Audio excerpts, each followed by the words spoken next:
Folks, welcome to the next episode of General Relativity. I'm your host Rifat Bari, graduate student in physics at Brown University. Today I'm going to show you that a rose called by any other name is still a rose. Let me show you what I mean. Let's say that you have vector v. You can describe it using two basis vectors, e1 and e2, or e1 prime and e2 prime. Changing the way that you describe the vector does not change its magnitude or direction, right? The vector is still the same physical vector. So in the course of this lecture, what we're going to do is exploit this simple idea to figure out how we can represent tangent vector fields using the basis vectors of a given parametrized curve. So that's it for today. Let's dive right in. Alright folks, so let's say we have a vector v. Here's my vector, and I can express this vector using some basis coordinates or some basis vectors. So let's say I have one pair of basis vectors e1 and e2 that allows me to write my vector v as a linear combination of these two basis vectors e1 and e2. So for example, just making up numbers here, v could be 2 of e1 and 3 of e2. And likewise, let's say that I have a second pair of basis coordinates, basis vectors, called e1 prime and e2 prime. Similarly, just like I did with e1 and e2, I can express v in terms of this second pair of basis coordinates as follows. I can write, for example, 2e1 prime plus 6e2 prime. So what I'm trying to say is that a rose, by any other name, is still a rose. This vector in black, it's still the same vector. It's the same physical quantity. I've just expressed it using different basis vectors and thus different components, right? Nothing about the vector's physical nature, its magnitude or its direction changes just because I changed the way that I describe the vector, right? So that's the big idea that we're going to be addressing today in detail. So first, let's try to talk about vector fields, okay? This is going to be the main subject of today's lecture, vector fields. So what is a vector field? A vector field starts with the idea of a vector. A vector is just an arrow that has some magnitude and some direction, right? A vector field is just an arrow for every point in space. So let's say this point has an arrow in this direction, this point has an arrow in this direction, and so on and so forth. And these little vectors can be changing as follows. And these vector fields are very useful for real-life physical phenomena.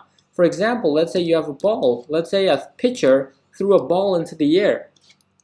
If you want to map how the air moves around the ball, then you need a vector field. You need to describe how every air particle is moving above and below the surface of the ball. And to do that, you need a vector field that describes how every air molecule responds to the force of the ball moving through the air. So that's just one example of why you might want to consider a vector field. Another famous example is if you have an airplane. This, for example, is a fighter jet, and it has a wing. So here is the wing of the airplane, and air is moving above and below the wing. And so if you want to map what type of wing is going to give you the most efficient airflow through your engine and through your airplane wing, then you need to map out the vector field of the air above and below your wing. And so this is yet another application of vector fields. So vector fields are hugely important, and today we're going to focus on one specific type of vector field that's going to be important for general relativity, and that is tangent vector fields. So here's what I mean. Let's say that you have some kind of curve, okay? So let's say I have a curve. The simplest kind of curve is just a line. Now we can use this line to create a vector field. How so? Well, we can just draw the tangent at each point in the line. Now the tangent for a line is pretty simple. In fact, it's quite boring. It's just along the line, right? Along the line, the tangent is just this. Let's make something more interesting, like a parabola. For a parabola, if I want to draw the tangent vector at each point, it looks something like this. And so we can use the tangent vectors along a curve to create a tangent vector field. That's the idea. Here's yet another example. If I have, for example, a cubic looking function, then the vector fields can be created by just considering the tangent vectors to each point on my curve. Okay, so that's the basic idea. Now let's go ahead and try to make this more mathematical. So to do that, I'm going to consider, first of all, a coordinate system. So here's my coordinate plane, and here's my x-axis, here's my y-axis, and let's say I have some kind of a curve right over here. So I'm going to consider one point on my curve, just some arbitrary point on my curve. Let's denote it using the position vector r. Now I'm going to parameterize my curve using the scalar lambda. So as I go along my curve, this lambda increases from 0 to 1 or from 0 to 5, whatever, right? It's just a parameter that characterizes this function, that parameterizes my curve. Great. So this position vector right here at this initial point, I'm going to call it r of lambda. Now let's say I pick another point that's nearby, and I draw the position vector there as well. So this point I'm going to denote as r of lambda plus h, where h is a very small displacement from my original position vector. And so now the difference between these two position vectors is simply the difference between r at lambda plus h and r at lambda. Remember that these are just position vectors. And so now if I just let these two position vectors approach each other, then I get the classic definition of a limit, right? As these two vectors approach each other, I'm going to get a secant that's closer and closer to the real tangent at this point in the curve. And so let me zoom out here, and let's write that the actual derivative here at this point can be denoted as dr d lambda, the derivative of the position vector with respect to the parametrization variable lambda, is the limit as this little displacement goes to 0 of r evaluated at lambda plus h minus, let's move over, r evaluated at lambda, all divided by h. So this right here is our starting point, right? This is what every Calc 1 student learns. It's the definition of a derivative, the limit definition of a derivative. But we're going to, of course, go much further than this because we're in general relativity, not Calculus 1. And so, but this is the basic idea that we can use the tangent vectors along a curve, along the parametrization of a curve, to generate a vector field. So going back to our little curve, so let me just draw another arbitrary curve. Here you go. Let's draw some tangent vectors. Here's the tangent vector field along my curve. And what I want to do now is kind of express how these tangent vectors are changing by using the basis coordinates, the basis vectors. So the basis vectors in Cartesian coordinates are going to remain the same no matter where I go. That can't be the same, that can't be said for polar coordinates. Remember, in polar coordinates, the basis vectors change as you move along the plane. But in Cartesian coordinates, where we have x and y, the basis vectors I hat and j hat, or x hat and y hat, they remain the same no matter where you are, right? So basically what we want to do is figure out what these tangent vectors are with respect to these basis vectors. So how can we do that? Well, the answer starts with, as you might have guessed, as has been our friend for a very long time now, the multivariable chain rule. So really what we're trying to do is we're trying to figure out dr d lambda. We're trying to figure out how these position vectors are changing with respect to lambda. That's what gives us these tangent vectors. But hang on a second, how can we do that? Well, r itself depends on two coordinates, right? R depends on the x coordinate and y coordinate. And both of these depend on our parametrization variable lambda. So let's go ahead and try to use that to our advantage. So let me just make sure I'm getting this right. So I'm going to have, first of all, partial r, partial x, partial lambda. What I just did is I did how r depends on x and how x depends on lambda. And now I'm going to pursue the other route, plus partial r, partial y, partial lambda. So now I figured out how r depends on y and how y depends on lambda. Alright, great. So I've got what's pretty much my answer now. But remember what we did last time, which is that partial derivatives are just the basis vectors. They're just another way to express basis vectors. And so this partial r, partial y, That's just another way to write j hat, or e sub y, the basis vector in the y direction. And similarly, partial r partial x, that's just another way to express the basis vector in the x direction, or I hat, or e sub x hat, right? So if you really want to write this in a new way, what we can write, not in a new way, but it's the same idea, we can write dr d lambda is equal to our basis vector in the x direction, e sub x, and let me write partial x partial lambda, partial x partial lambda. And similarly, let's do something for the y coordinates. So I'm going to have e sub y and partial y partial lambda. And so now what is this telling us? Well, this is telling us that the derivative of our parametrized curve at some given point has the size of that derivative, the length of that vector, can be expressed as some amount in the x direction and some amount in the y basis direction. You might recognize this because this is very similar to what we did in the beginning. A vector v can be expressed as some amount x of the basis vector in the x direction, and likewise some amount y of the basis vector in the y direction. So just to emphasize, what we've just uncovered is that, for example, consider this tangent vector right here, this blue tangent vector. Consider that for a moment. What is the components, what are the components of this basis vector? Well, this basis vector has some amount in the x direction, e sub x, and some component in the y direction. How much does it have in the x direction? Well, we just figured that out. That happens to be partial x partial lambda.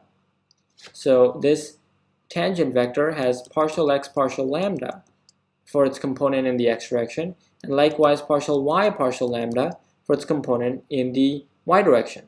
I think I must have said y when I should have said x before, but that's the idea. So hopefully that makes sense. We're not doing anything too crazy here. Okay, so now we can use Einstein summation notation to make our symbols look a little nicer, our expressions look a little neater. So let's write again what we considered. We considered the derivative of our parametrized curve dr d lambda is equal to, well, it's going to have some amount in the x and plus some amount in the y direction, e sub y. Its component in the x direction is going to be partial x partial lambda, and the component in the y direction will be partial y partial lambda. Pretty straightforward. And now we can just use Einstein summation notation to make this even simpler. Recall that e sub x, that's just another way to write partial r partial x. And that checks out because even though we're not supposed to technically do it, partial x cancels out. We're left with partial r partial lambda, which gives us the full derivative, dr d lambda, right? So that does check out. So how can we write this using Einstein summation notation? Well, it's pretty straightforward. We say that dr d lambda can be written as partial. I'm going to write x as c by partial, and here I'm going to use lambda, partial r partial c sub I. Okay, so just making sure this is the right notation. So this is exactly it. So all that c sub I means is that I could have c sub 1, which is the x coordinate, or c sub 2, which is the y coordinate. And I'm using the word c, the letter c, for Cartesian. C for Cartesian. Okay, so that's the big idea. So now let's do an example problem. That all might have seemed a little bit abstract. So maybe if we do an example, it'll clear things up. And let's draw a circle. Let's consider a circle for a moment. So I'm not Picasso, so forgive my unforgivable drawing skills. So here I have a circle of radius 2, and this circle has some radius vector, some position vector, r of lambda, because I've parametrized this circle in terms of some scalar variable lambda, right? So no big deal, nothing fancy going on here. It's just a circle, right? So how can we figure out the tangent vectors of this circle? Well, first of all, I can just draw it intuitively. Here the tangent vector is like this, here it's like this, here it's like this, here it's like this, and then I can fill in the remainder as follows. But the question is, how can we mathematically describe these tangent vectors? Well, first, what's our parametrization for the circle? Well, this is a circle, right? So it's going to have a cosine and a sine component. So it's going to have a cosine lambda and a sine lambda component. Let me move my face out of the way.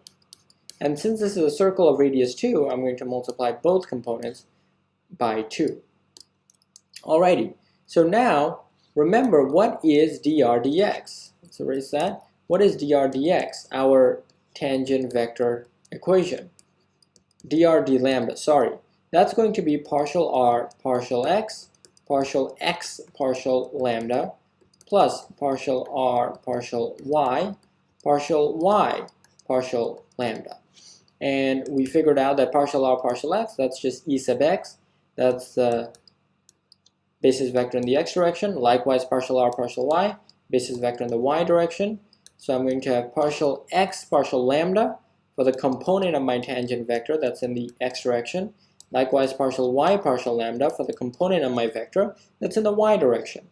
So now here's the kicker. Here's the kicker. So I've got to figure out partial x partial lambda. Well, here I have x of lambda. This right here is x of lambda. This right here is y of lambda. So if I just differentiate both of these with respect to lambda, home run. I can just plug stuff in. So let's do that. So I'm going to zoom out and let's differentiate both of our x and y components. Differentiating this gives me minus 2 sine of lambda, and likewise this gives me 2 cosine lambda. So this right here is partial x partial lambda, and this right here is partial y partial lambda. So now I can plug this and this into my equation.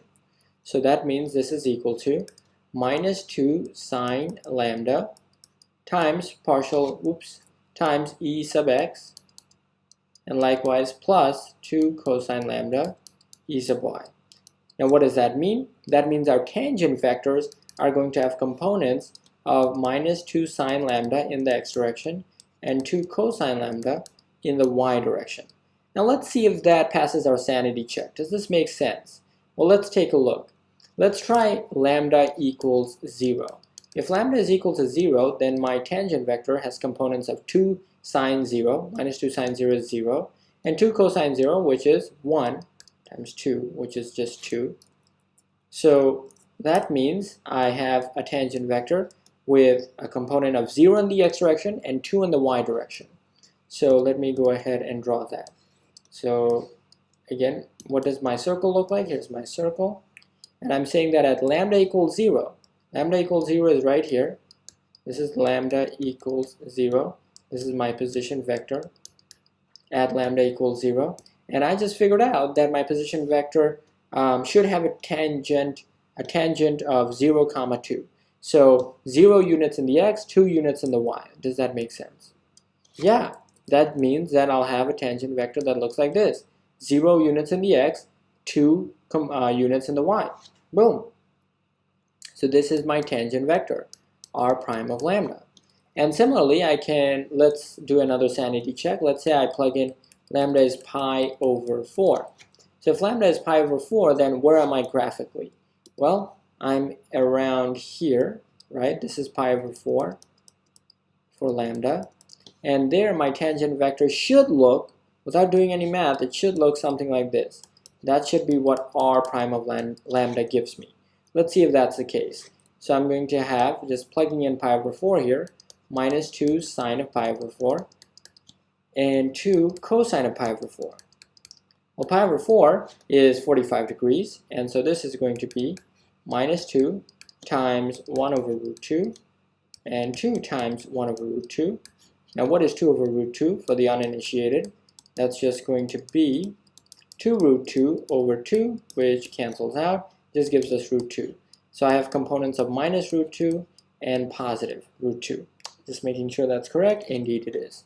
So what does that look like? That means I have minus root 2 component in the x direction, so something like this, minus root 2, and a plus root 2 component in the y direction, like this.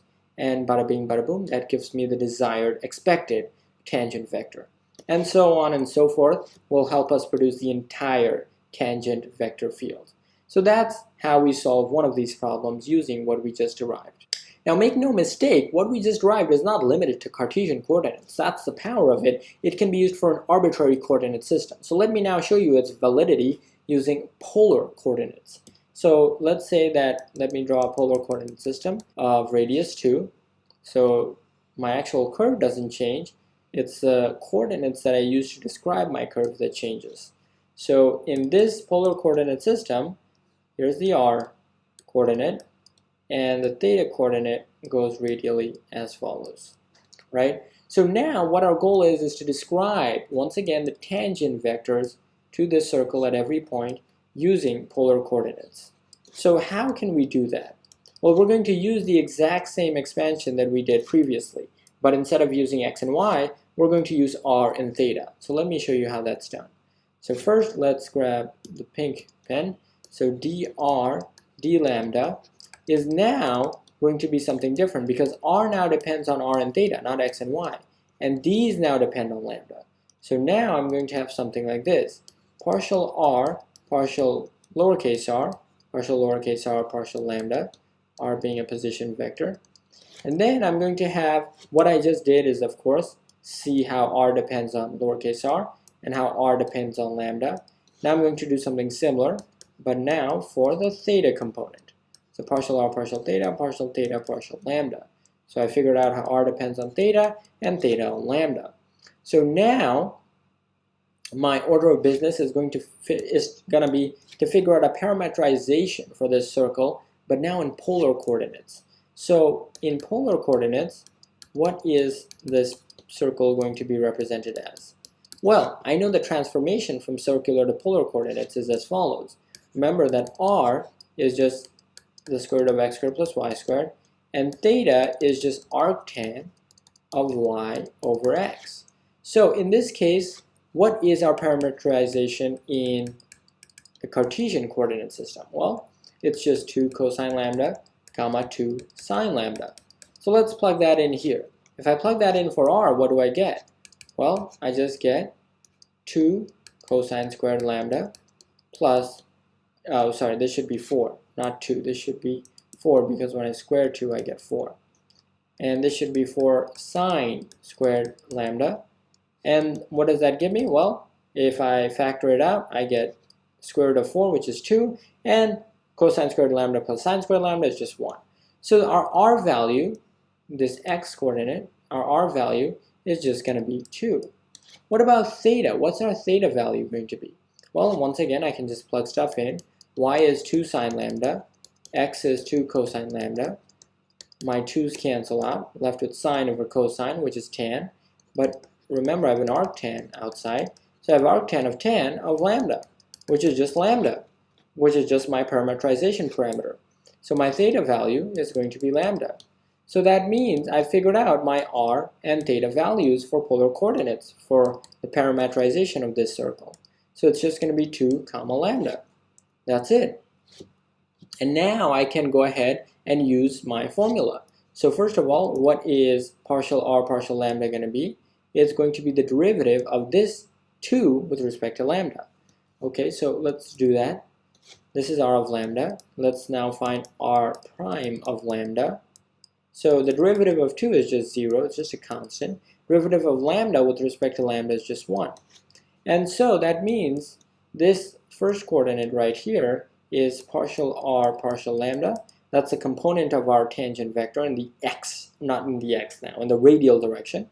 And this second component is a component of our tangent vector in the theta direction, partial theta partial lambda.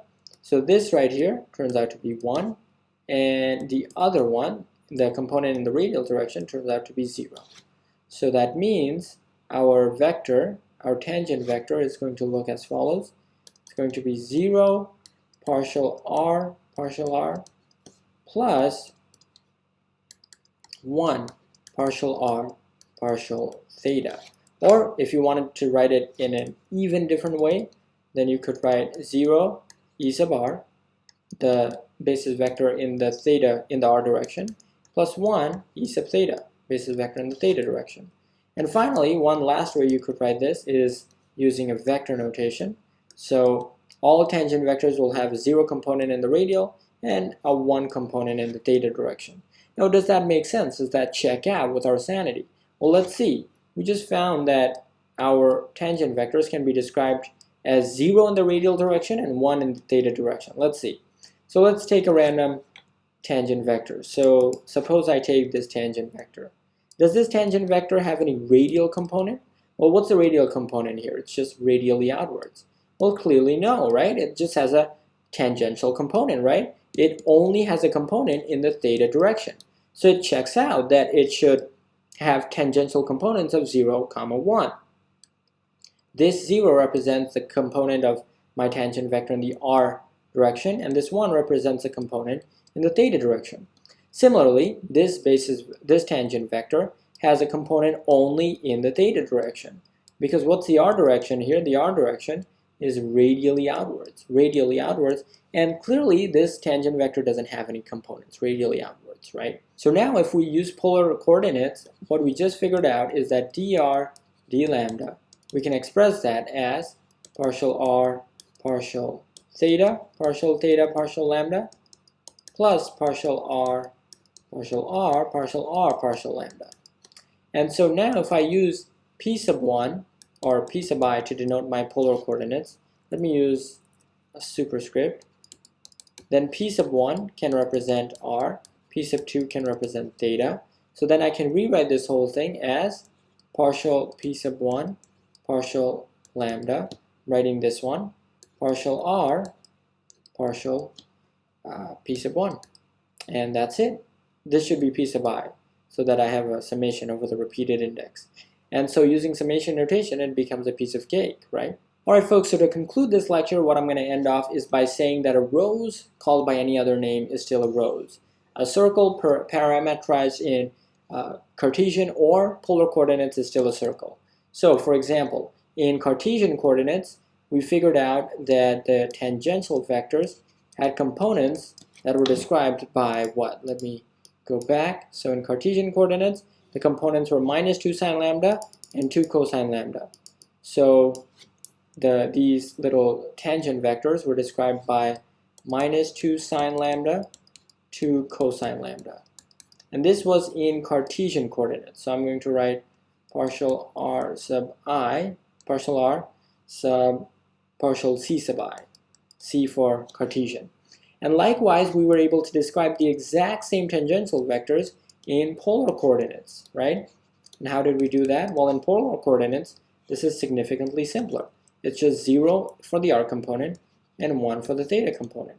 And that's what the tangential vectors are in polar coordinates. Alright folks, so that's the big picture today. We're going to basically use this idea in the future. We figured out how we can parameterize and take derivatives of curves and use those curves to create tangent vector fields. In the future, we're going to figure out how this all fits in with covectors and dual spaces for the bigger picture in general relativity.